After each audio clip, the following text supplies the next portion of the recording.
لونڈیوں کے ساتھ جنسی تعلقات کی اجازت کیوں دی گئی جبکہ اسلام خود سیکس ڈسپلن کا پرچار کرتا ہے، اور لونڈیوں کی خرید و فروخت کیا ہیومن رائٹس کی وائلیشن نہیں ہے؟ یہ مسئلہ ذرا ٹیڑھا ہے۔ ایک تو یہ کہ لونڈیوں کے تصور کو صاف کر لیجئے کہ اسلام میں صرف وہ لونڈی جائز ہے جو خالص اسلامی جہاد کے نتیجے میں پرزنرز آف وار کی حیثیت سے آپ کے پاس آئے۔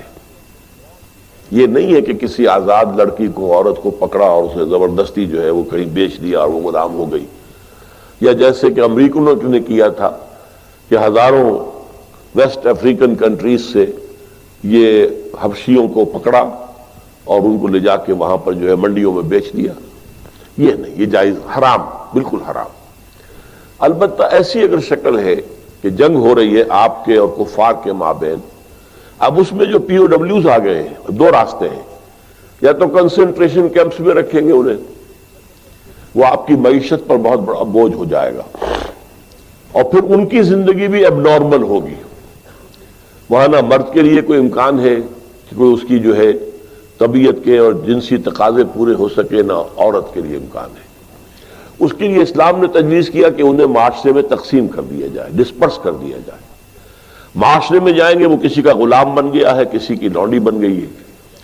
اب ان کو حکم دیا گیا جو خود کھاتے ہو وہ انہیں کھلاؤ، جو خود پہنتے ہو وہ انہیں پہناؤ، اور ان سے اگر کوئی سخت کام لینا ہو تو اس میں خود بھی شریک ہو جاؤ۔ انہیں یہ احساس نہ ہو کہ چونکہ ہم غلام ہیں تو ساری سختی ہم پر ہی ہے۔ اور ان کے لیے بھی پھر یہ کہ نیکی کے کاموں کے اندر یہ ہے کہ ان کو آزاد کر دینا، یہ بڑی نیکی کا کام ہے۔ کوئی مرد کہتا ہے صاحب میں اتنے 1000 روپے آپ کو دے دوں گا محنت کر کے، کمائی کر کے، آپ مجھے آزاد کر دیں، اسے مکاتبت کہتے ہیں۔ یہ معاہدہ ہو سکتا ہے اور آپ کو اس کا معاہدہ قبول کرنا ہوگا۔ پھر وہ لونڈیاں جو ہے وہ پھر ان مالکوں کے تصرف میں آتی ہیں، وہ منکوحہ بیویاں نہیں ہیں، دو کیٹیگریز علیحدہ ہیں جو ہم نے پڑھ لیا ہے سورہ معارج میں بھی اور سورہ مومنون میں بھی۔ والذین هم لفروجہم حافظون الا علی ازواجہم او ما ملکت ایمانہم، تو یہ دو کیٹیگریز علیحدہ ہیں، بیویاں ہیں، منکوحہ بیویاں، اور یا پھر جو تمہاری ملک یمین ہو، لونڈیاں ہوں۔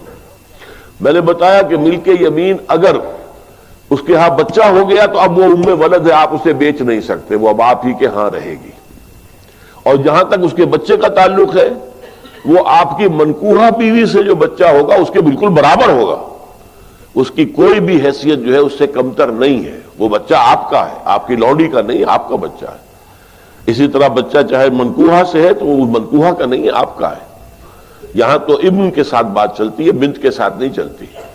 کس کا باپ کے حوالے سے بات چلتی ہے بات۔ تو اس اعتبار سے حل کیا گیا اس مسئلے کو ایک خاص انداز میں، اور اس انسٹیٹیوشن کو ختم نہیں کیا گیا۔ قرآن مجید میں جیسے تدریجاً شراب حرام کر دی گئی، تدریجاً سود حرام کیا گیا، اسے بھی حرام کیا جا سکتا تھا بالآخر، لیکن نہیں کیا گیا۔ اس کی وجہ کیا ہے؟ میرے خیال میں یہ ہے کہ اس دنیا کے آخری دور میں جس کا اب آغاز ہو رہا ہے، خالص اسلامی جہاد بھی ہوگا، کفار کے ساتھ جنگیں ہوں گی، مقابلے ہوں گے، اور اس میں پرزنرز آف وار کے لیے یہ راستہ جو ہے کھلا رکھا گیا ہے تاکہ اس وقت جو ہے سچویشن صحیح تو طریقے پر اس کو حل کیا جا سکے۔ ھذا ما عندی والعلم عند اللہ۔